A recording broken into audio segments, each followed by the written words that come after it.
I don't know what to do with this because I thought that this was just this just happens periodically, but no big deal. And it feels like it gets worse every single offseason, and especially during training camp, to where you've got people keeping stats, people keeping score in training camp at some of these practices. And somebody who has had the numbers come out and they haven't looked all that great has been Justin Fields. He started off training camp with the toe injury. He came back, and I guess apparently this week it's been a little bit rough for Justin Fields there. So I'm not sure what to do with this information because none of it counts towards what he's going to do in the preseason or the regular season.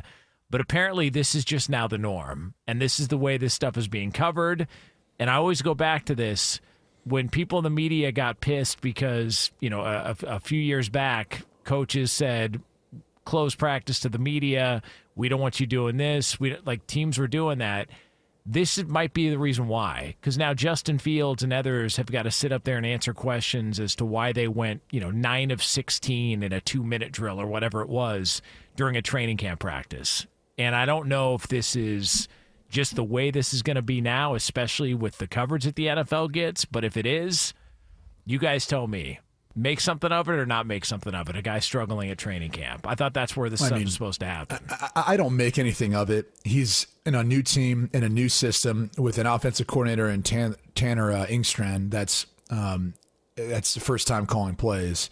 So there's a lot of newness there, a lot of first, I guess you could say. And honestly, the thing about Justin Fields is one of his most special attributes is his athleticism. That's not going to show up during the course of training camp until you really get to games because he's not live. When he's able to take off and run and impact defenses with his legs, and very similar to what LeVar said a little bit ago about game planning for a quarterback, it's going to change the complexity of how defenses play him. It's going to change everything. In training camp, when those guys aren't live, they don't have to worry about trying to bring that guy down.